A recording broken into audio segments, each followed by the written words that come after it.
action figure enthusiasts out there? JC here with another TNINews video. And today I'm just going to kind of recap some of the highlights in news from last week. I actually meant to try and get this up yesterday, but just ran out of time. So I'm doing it today. So first thing I wanted to talk to you guys about was Toys R Us. Toys R Us is still in the news, obviously. You, I'm sure, already know, I've talked about this several times, but Toys R Us has basically declared Chapter 7 bankruptcy and began the liquidation process to close or sell all their stores here in the United States.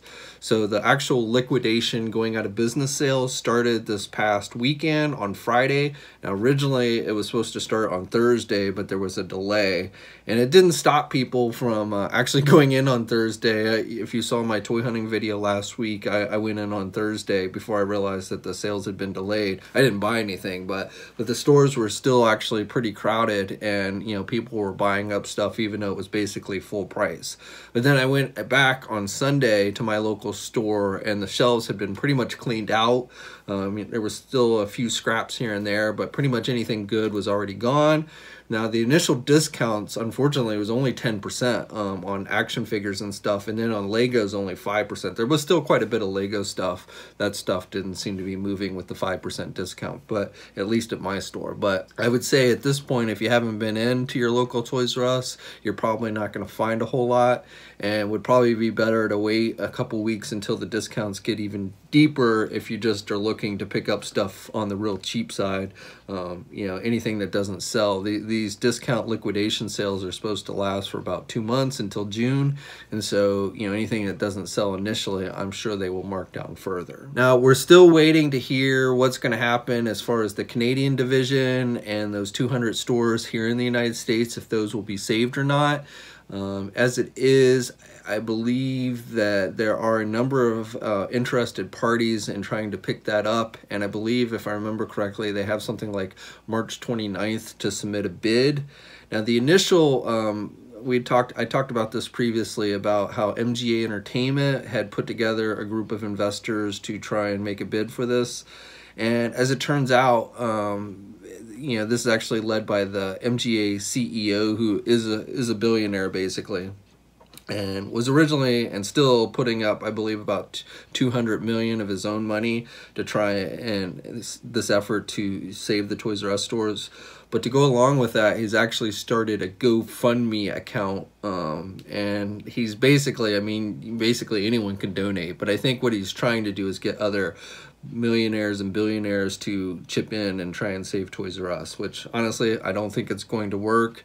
So he put in his own money of $200 million. He's trying to raise $1 billion to, you know, essentially use to buy Toys R Us. And as last time I checked, basically the total amount had been the 200 million that he put in, plus I think an additional 47,000 from just individual people donating, you know, a couple dollars here and there. Honestly, I would not recommend donating, as much as, you know, I would love to see Toys R Us continue.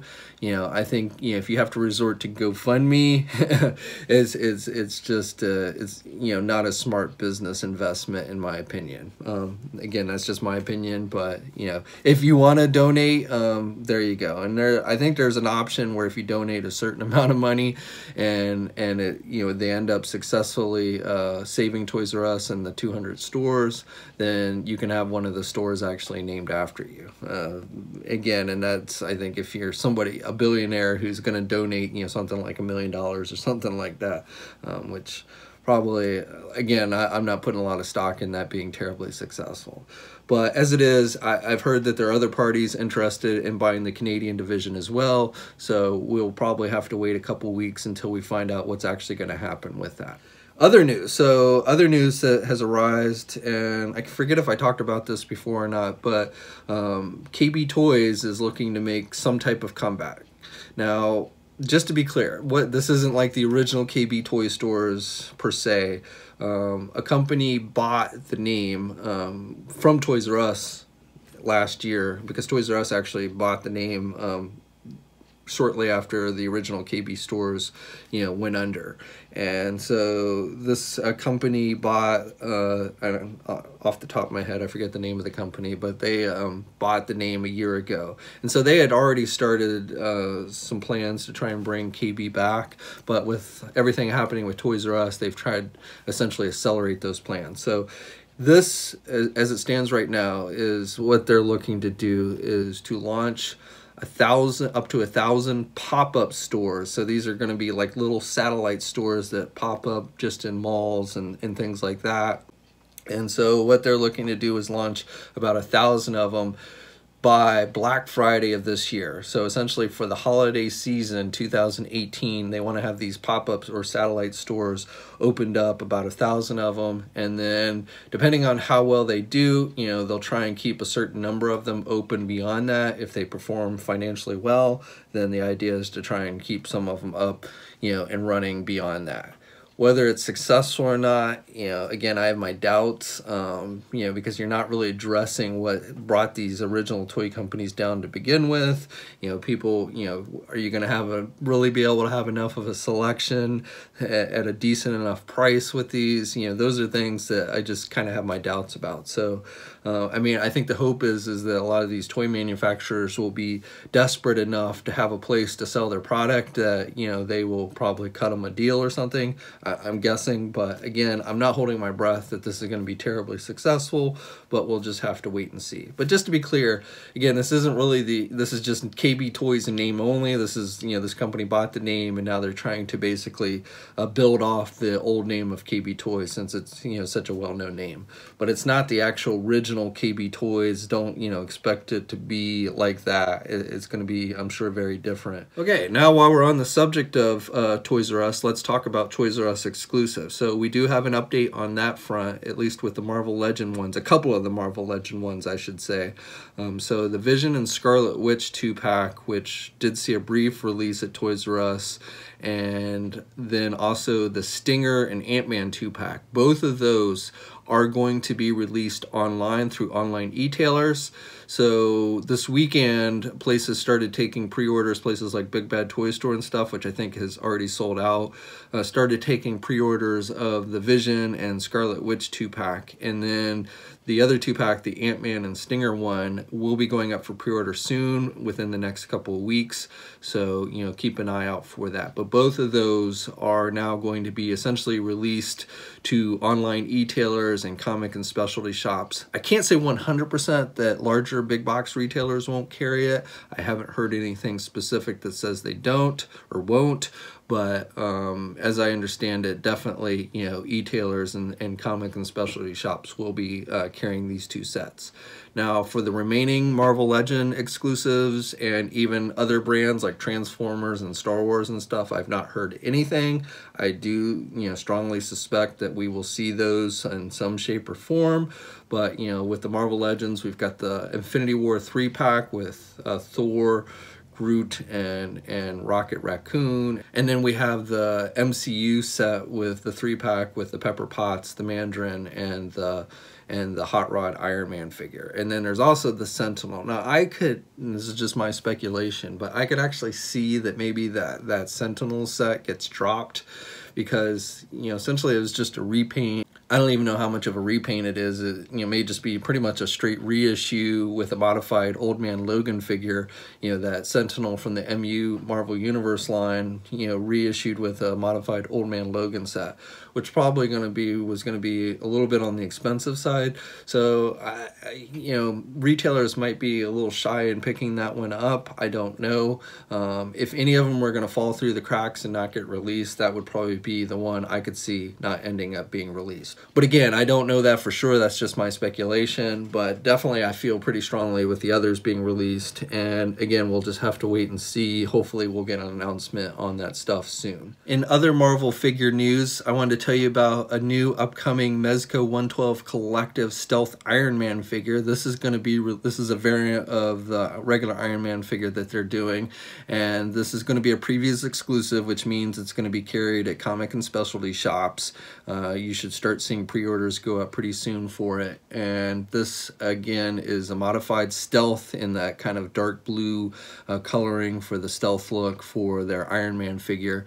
This is going to be released in September, and it's going to cost $90, and it's going to have light up effects, and batteries will be included. Now, Mezco is not the only one doing a stealth Iron Man figure. It was announced that TNINews will be doing a special edition SH Figure Arts version, and this will be offered overseas at the Tamashii Comic-Con event that they're doing, which is held in May 25th through 27th. I don't have any details if this will see any kind of release, official release here in the United States, but again, this will be essentially a Comic-Con exclusive figure. It's a repaint of their Mark III figure, and again, it's made to look like the stealth armor. They're also doing an SH Figure Arts C-3PO figure from Force Awakens with the red arm that will also be released as a TNINews Comic-Con exclusive figure. In other Mezco news, it was announced that they would be doing a 112 collective box set featuring all 4 of the original Ghostbusters as well as Slimer. Now this set is going to cost about $300 and should be out in November. Again, it will have all 4 of the original Ghostbusters in their regular original Ghostbuster movie outfits, and then you'll also get signature gadgets like the PKE meter and the ghost traps, and each figure will have a proton pack with lights, and it'll come in special tin-like packaging like we often see with the special edition 112 collective figures that Mezco's done. So again, this set is going to be out in November and should cost about $300. It is up for pre-order at places like Big Bad Toy Store, and if you're a Ghostbuster fan, you'll definitely want to check that one out. And then last week we saw 3 new MAFEX reveals. First of all, they announced that they're doing another RoboCop figure to follow up their RoboCop from the first movie. This will be RoboCop from the second RoboCop movie, and will come with a number of different accessories. So you get things like his Auto 9 pistol, which will have a blast effect that you can attach to it. It'll have the pop-out holster on the leg. He'll have multiple chest pieces, one that's battle damaged. He'll have 4 different head sculpts. He'll have a battle damaged head sculpt and the helmet that you can like kind of take off. You'll also get like the ratchet, so you can kind of mimic him unscrewing it like you see in the movie. He'll have a key card, and he'll also have Kane's brain from, Kane was the bad guy in the second movie, so that kind of played a large role in the movie, so you'll be getting that as well. They also announced a second figure for their Kingsman line. So previously we had seen the Eggsy figure, and now we're getting Galahad, and he'll come in the suit and everything. He'll have glasses on, a pistol. He'll have a pair of shoes with the blades that pop out, an alternate pair of shoes that is. He'll have multiple head sculpts, and then he'll also come with the umbrella, 2 versions of it. The umbrella that's closed that he can carry around, and then one that's open so he can use as like the shield and the machine gun and such. So if you're a fan of Kingsman, you'll want to check that one out. Okay, and then the final MAFEX reveal is a new John Wick figure. So John Wick definitely continues to show popularity among toy companies. This is the 3rd company doing a John Wick figure. I told you back during Toy Fair how Mezco was doing a 6-inch 112 collective version, and then Diamond Select Toys is going to be doing a 7-inch scale version in their Select line. Now, we haven't actually seen the Diamond Select version yet, but now we've got Mediacom doing a MAFEX one, and this MAFEX figure is going to have 2 alternate heads. So I like the one with the cuts and bruises around the eye. I think that's the better looking head sculpt. I like the way the hair is sculpted on that one, and then you get a second one that doesn't have the bruises and such on the face, and that one I don't like quite as much. And then the figure will have alternate hands and such, and then a bunch of different weapons that you see him use in the movie. So again, if you are a John Wick fan, and I like John Wick, I just don't think he's quite that popular, but nevertheless, if you are a John Wick fan, you're definitely going to have a lot of choices in the near future to make as far as which action figure you want to try and get. Maybe you'll get all 3, I don't know.